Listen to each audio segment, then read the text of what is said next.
Wednesday, October 5th, and this is your coffee break on the HAN Network.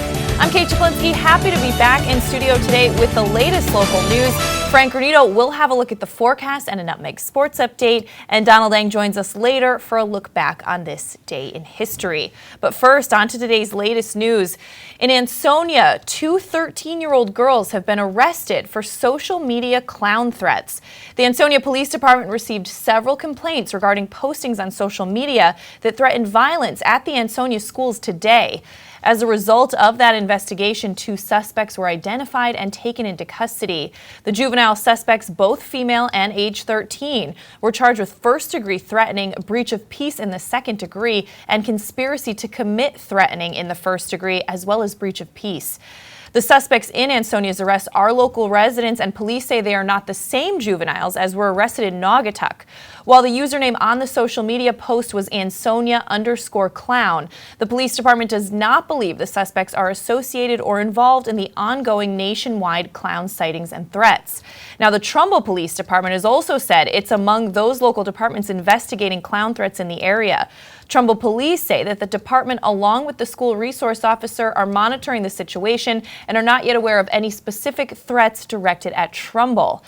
Connecticut State Police are also warning residents that clown threats are no laughing matter. Police called it a bizarre trend that is sweeping across the United States that individuals dressed as clowns have stricken fear into communities, including some right here in Connecticut. The state police, along with other municipal police partners, want to remind everyone of the consequences associated with those incidents. Over the last few days, reports of clown sightings in Connecticut have popped up in communities around the state. Now, while it is not illegal to dress as a clown, it is illegal to do so with the intent of causing alarm, police said. Individuals dressing as clowns and engaging in threatening or alarming behavior will be immediately addressed by law enforcement. Moreover, state police said creating social media pages, inciting violence, or alluding to creating fear will not be tolerated and will be handled as criminal matters. They want to remind everyone that your online actions are not anonymous, they say. More on that story on the Connecticut State Police Facebook page. And we are hearing this morning that in Stratford, Broadbridge Avenue will be closed between Yukon Street and London Terrace due to a serious motor vehicle accident this morning. That report came in around 9:30. You can check for updates on that at stratfordstar.com. And the Norwalk High School community is mourning the loss of a recent graduate who was found dead early Monday in his dorm room at the University of Connecticut in Storrs.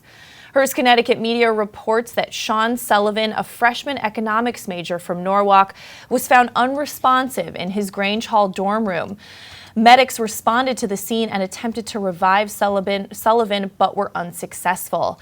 Sullivan is a 2016 Norwalk High graduate and was a highly regarded member of the Marching Bears. He was also active in the school's Ultimate Frisbee Club. And the Darien Times reports that while on his way home from school last week, September 26th, an 11-year-old Darien boy was approached by an unknown person driving a green SUV near Pasture Lane. Police said the driver was an elderly white woman who asked if the boy needed a ride home. The boy declined her offer, and the woman then asked if he lived on the street. The young man did not respond and continued on his normal route home, cutting through a neighbor's yard. He told police the car continued down the road but did not attempt to follow him.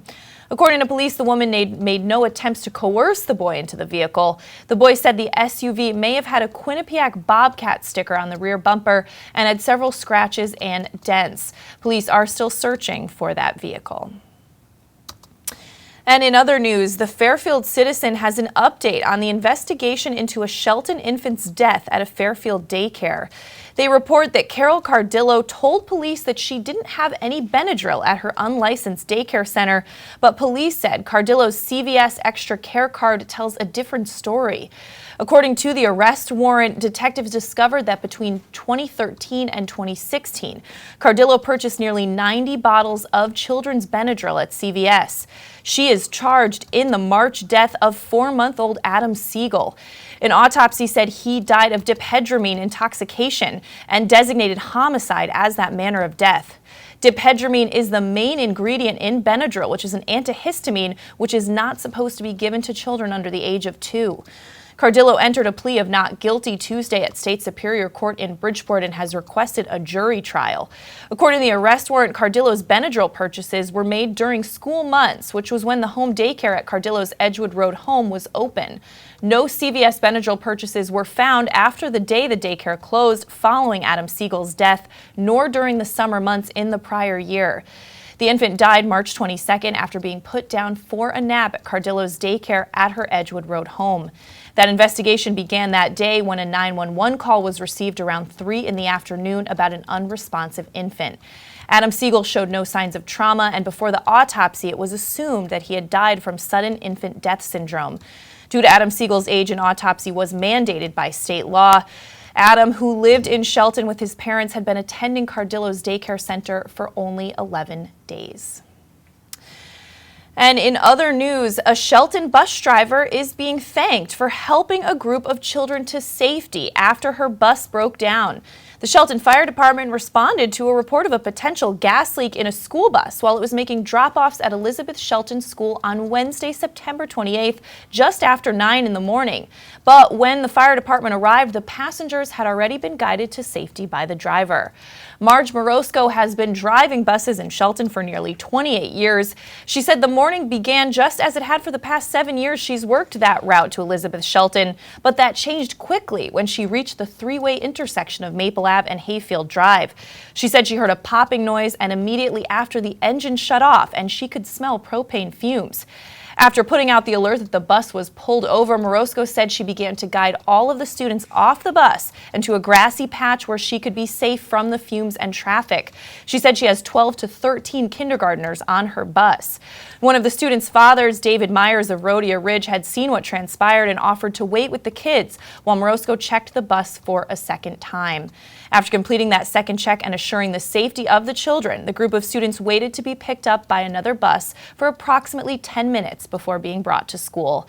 But there's a lot more on that story at SheltonHerald.com. Let's switch gears now. Throw it over to Frank Granito, who was nice enough to fill in for me while I was gone. Frank, thank you. Happy to do so, Kate. It worked out like a great birthday present. It was pretty It was. cute as well. Thank you. Partly sunny today with a steady breeze and an expected high of 68 degrees. We'll have periods of sunshine all the way into the early evening, and then partly cloudy skies overnight with some areas of fog throughout the county and temperatures dropping all the way down into the low 40s. Some early morning fog should clear up and make for mostly sunny skies on Thursday with temperatures back up around 72 degrees. Mostly clear skies in the late evening and foggy again overnight with temperatures only dropping down to the 50s. Much of the same for us on Friday. In the early morning, there'll be a fog that clears out for mostly sunny skies one more time during the day. Wind gusts starting to build up, temperatures in the low 70s, and then we will see increasing cloud cover moving in overnight with temperatures in the low 60s as we get ready for what could be a wet and windy weekend with Hurricane Matthew making its way up the coast. That's going to do it for this weather update. Let's go back over to Kate. All right, thanks so much, Frank. We're going to step out for a break. When we come back, Donald Dang takes a look back on this day in history. Frank has a Nutmeg sports update, and we have some more news, including an upcoming fundraiser for a Milford woman that was hit by a car recently. More on that on your coffee break after this. Want a new experience in car buying? Scap Chrysler Jeep Dodge Ram with one of the largest inventories of new 2- and 4-door Wranglers. We are Connecticut's Wrangler headquarters. Come visit our new Ram Truck Center. Browse our websites, scapchryslerjeep.com or scapdodge.net to find the new Jeep, Chrysler Dodge car, minivan, or Ram truck you've been looking for. Just 2 miles from both I-95 or the Merritt Parkway exit 44. Save thousands right now during the Jeep Celebration event and Ram Power Days. Now through September 30th. At InSports Trumbull, the game is always on inside. Recently renovated and home to one of Connecticut's largest indoor turf fields, InSports is a multi-sport recreation center providing state-of-the-art facilities for league play, camps, and youth programs. InSports College Baseball Coaches Camp takes place at InSports on October 23rd from 10 a.m. to 2 p.m. This unique limited space event features many of the area's top college baseball coaches who will work with high school players in a hands-on clinic setting as well as evaluate their infield skills. For more information, contact Mike Buswell at InSports, 203-268-1214. Like and follow us on Facebook. 1, 2, 3, Abby! You know! I want to find out how good I am. Yes, sir! If you relax, you get blown out. Let's get it done! Let's get it done! What can you take advantage of right now? Again, come on! I can push myself way beyond what you think. Pressure technique. Bring it back!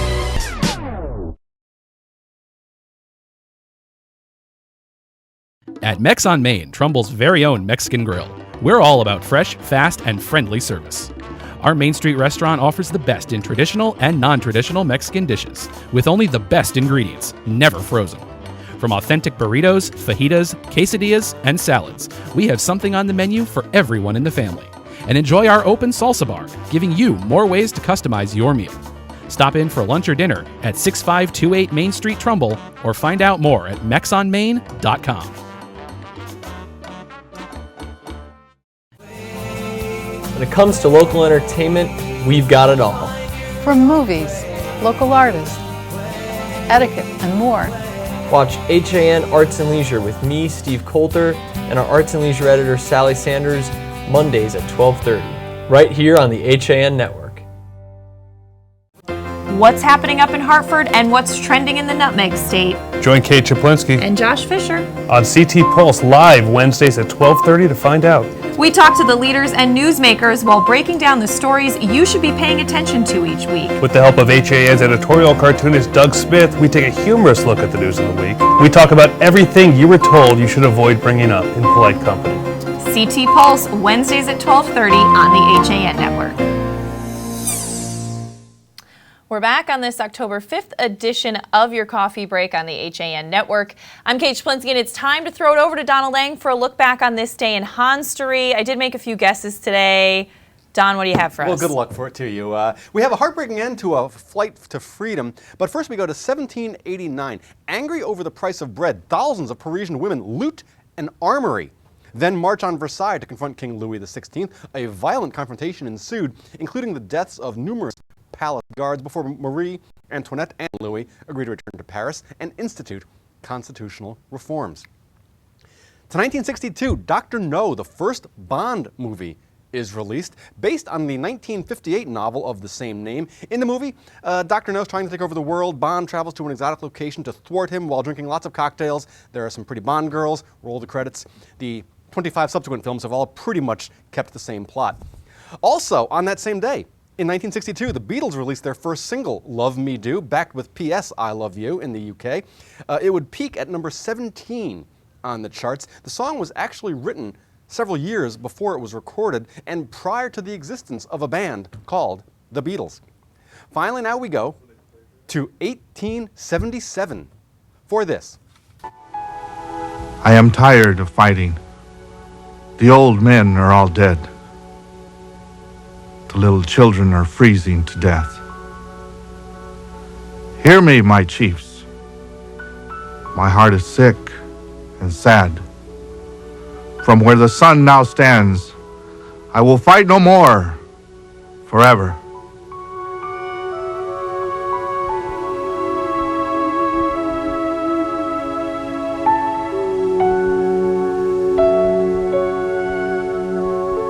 With freedom just 42 miles away, the Nez Perce were forced to surrender.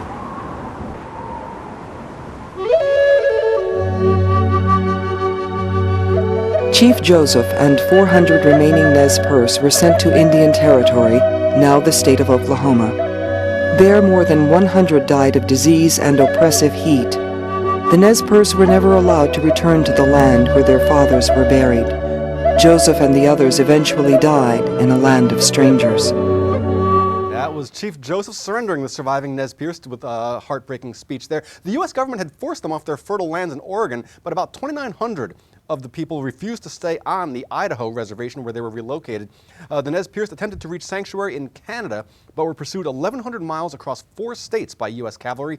After 18 different fights and over 1,000 deaths, Joseph surrendered less than 40 miles from Canada. The Nez Perce were relocated to Oklahoma, and though numerous officials, including 3 U.S. presidents, promised to return them to their ancestral lands, it never happened. Joseph died in 1904, still in exile. That is your look back in history for today, October 5th, and I'm Donald Ing.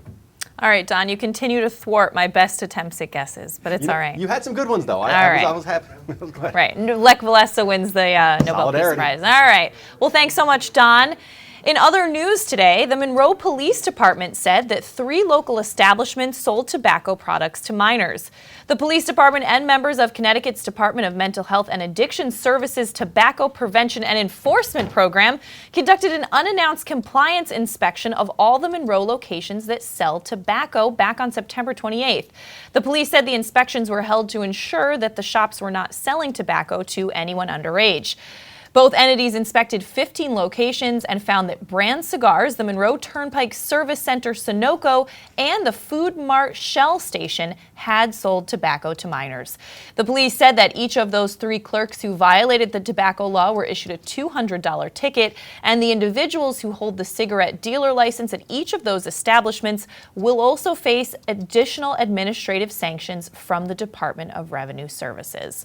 But let's throw it back over to Frank Granito for Nutmeg Sports Update. Frank. Thank you, Kate. The HAN Network was live yesterday at Tom Fujitani Field for field hockey between 2 of the top teams in the FCIAC.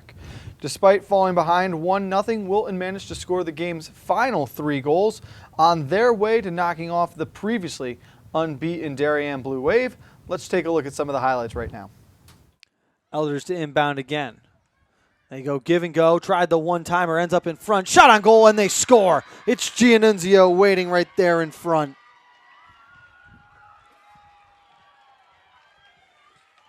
Wilton electing to go from the left side of the cage. Fired out, tried to come to the middle. In space was Rappaport, she slipped up, fired away in front, it's a slow roller goal!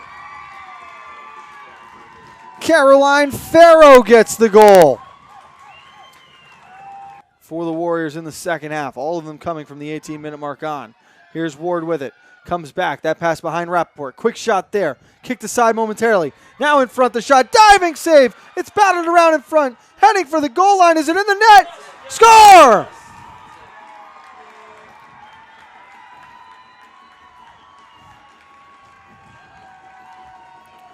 And the knowing blast from the HAN cruiser signaling the goal for the Warriors. Several Warrior players around the net. We'll do our bit there. Kaplan stepped up. Rappaport with it again. Trying to fight her way to the net. It's open in front and it goes in! Just like that, another corner, another goal, and it's 3-1 Wilton. This time the credit will go to Delaney Chase. Wilton, now 6-0-2 in the conference, moves into a tie for 3rd place and gets ready to travel to Stanford on Friday afternoon. Darien, now 8-1-0 on the season, will look to rebound Thursday against Ridgefield as they open up a 5-game homestand. Also in action for field hockey yesterday were the Ridgefield Tigers and St. Joe's Cadets. The Tigers able to silence the Cadets' offense on their way to a 3-0 victory. There were 4 volleyball matches in action yesterday that included Central over Bassick 3-0, Danbury over Bethel 3-0, Greenwich defeating Barlow 3-0, and Wilton over New Canaan 3-2 in 5 sets. Don't forget that we will be live this afternoon from Fairfield Ward for volleyball between the Ward Mustangs and the Ridgefield Tigers for a battle for sole possession of 2nd place in the FCIAC. Pre-game set to start at 5:20. First serve is scheduled for 5:30. That's going to do it for this Nutmeg Sports Update. Let's throw it back over to Kate. All right, thanks so much, Frank. Well, this just in from the Weston Forum's Patty Gay. Selectmen Dennis Tracy and Chris Spalding have tabled a decision on a request by Weston First Selectman Nina Daniel to extend her medical leave. In a special meeting Tuesday night, there was only one item on the agenda, and that was the discussion of this medical leave. The selectmen went into executive session and were joined by Town Council Pat Sullivan and Attorney George Gadara, who is representing Daniel. The first selectman was not present. The session was held in private. About after a half hour, public session resumed. Tracy, who is acting as the interim first selectman, announced that Daniel had requested additional time for her medical leave. That request was tabled pending a request by the selectman for additional medical information from her attorney.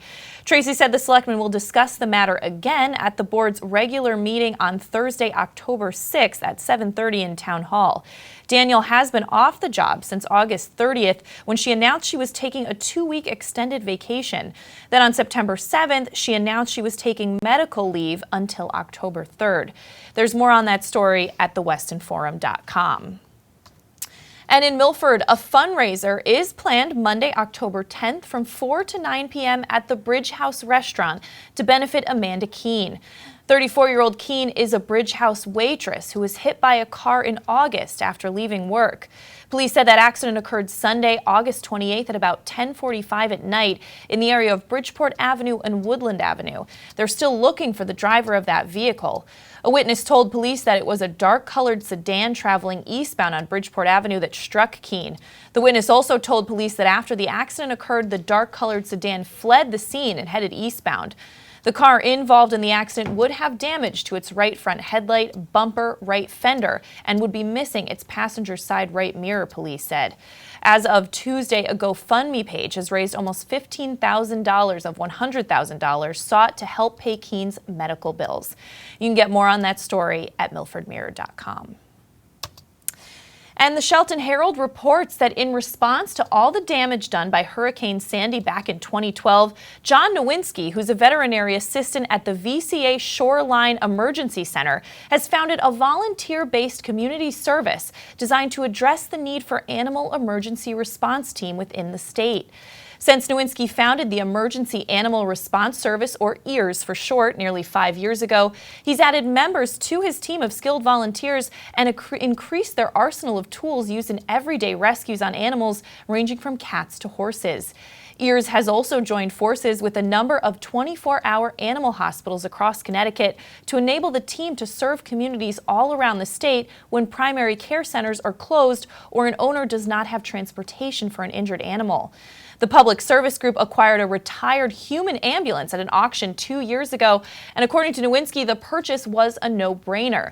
That ambulance has been modified to act as a critical care unit, which EARS previously lacked. Equipped with storage compartment that was modified to act as an oxygen chamber for small animals up to 30 pounds, as well as an examination table and a compartment on the exterior with a room for a stretcher, the ambulance is stocked up. EARS is now composed of nearly 15 volunteers who all underwent a minimum of structured pet first aid training. But there's a lot more on that story at sheltonherald.com. We're going to step out for a break, and when we come back, we're going to recap some of the top stories we're following today on your coffee break after this. Have a sports injury or a slip and fall that needs immediate care? Coastal Ortho Express Urgent Care gives you direct access to an orthopedic specialist fast, without an appointment. Biking, golf, tennis, soccer, whatever the sports injury is, sprain or fracture, Coastal Ortho Express can help. Coastal Ortho Express Urgent Care, open Monday through Saturday, now in 2 locations. The iPark building at 761 Main Avenue in Norwalk and 36 Old Kings Highway South in Darien. Or go to coastalorthoexpress.com, like them on Facebook. Hi, this is Leo Carl from Carl Chevrolet in New Canaan. And you've heard me talk about the Chevy Volt for years. The new model gets 53 miles on EV charge daily, plus 420-mile full range. But don't take my word for it. You need to come in and test drive the Volt yourself. Visit us at 261 Elm Street in New Canaan or online at carldirect.com. As you're getting back to your regular schedules, we're excited to get back to doing what we do best, offering you the freshest seasonal fare and all the ingredients for a healthy start to school. So shop Walter Stewart's for everything fresh, from A, apples to Z, zucchini, and from cotton candy grapes to back to nature all-natural snack bags. We save you time by stocking all of your favorite back-to-school essentials under one roof. Walter Stewart's Market, 229 Elm Street, or shop online at stewartsmarket.com. At Greenwood Physical Therapy of Bethel, individualized care, knowledgeable staff, and state-of-the-art equipment provide the best of orthopedic and sports medicine services. Our experienced therapists at Greenwood provide the highest level of knowledge and care. Greenwood accepts most kinds of insurance, and staff are there to answer your questions. Open Monday through Friday from 7 a.m. to 7 p.m., the clinic serves the greater Danbury area and is a convenient drive from Reading. Appointments are available within 24 hours. Just call 203-917-4792 or visit greenwoodphysicaltherapy.com for more information.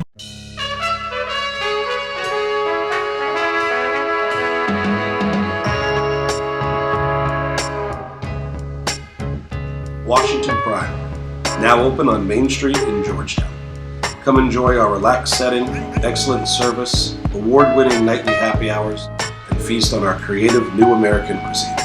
Connecticut Magazine's winner for Best Steak, Washington Prime of Georgetown.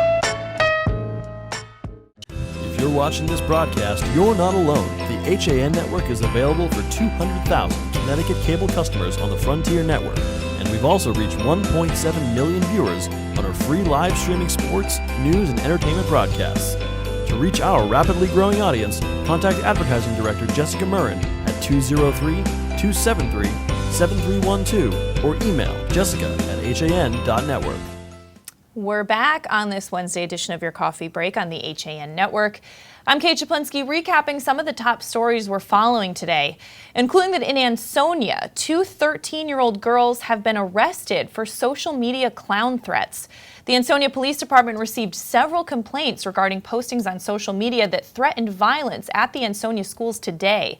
As a result of that investigation, 2 suspects were identified and taken into custody. The juvenile suspects were both female and both age 13.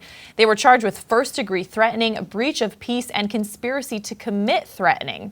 The suspects in Ansonia's arrests are local residents, and police say they're not the same juveniles that were arrested in Naugatuck for something similar.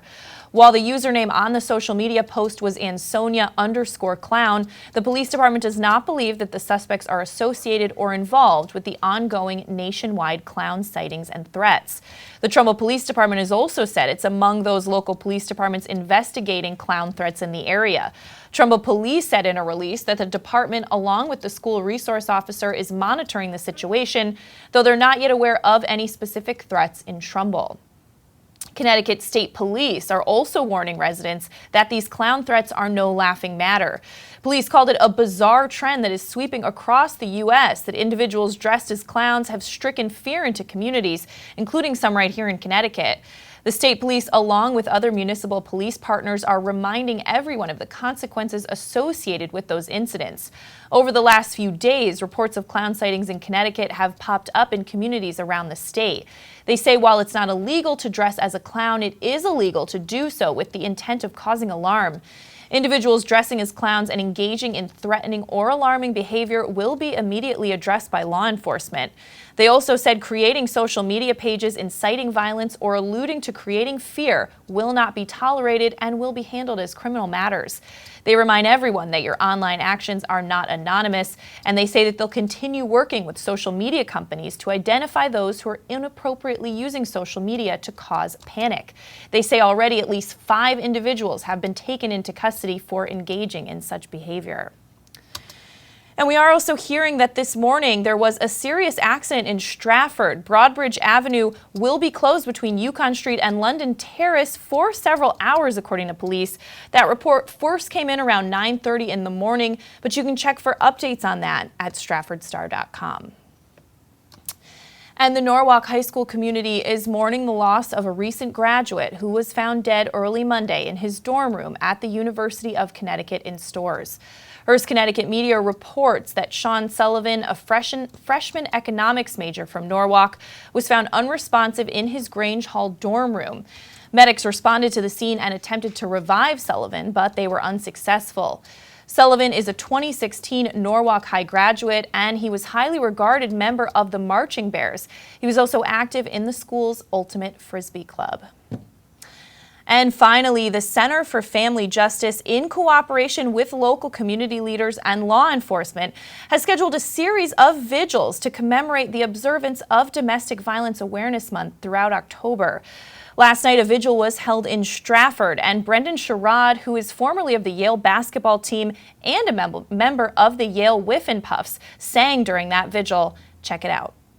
Like a bridge over troubled waters, I will lay me down like a bridge over troubled water. I will lay. Now, the center's remaining vigils include tonight, October 5th, at the University of Bridgeport Student Center, Thursday, October 6th, Monroe Town Hall Green, Thursday, October 13th, at the Town Gazebo on the Sherman Green in Fairfield, and Tuesday, October 18th, at the Nichols Improvement Association in Trumbull. All of those vigils start at 6 p.m., but you can get more information at any of our websites. Let's throw it back over to Frank Granito for a final look at the forecast. Frank. Thank you, Kate. Expect a lot of sun the next few days before what could be a rough weekend. Partly sunny today, steady breeze, expected high of 68. Some areas of fog overnight with cloudy skies and temperatures dropping down into the 40s. Some early morning fog on Thursday, but temperatures and clear skies expected with a high of 72 degrees in the afternoon.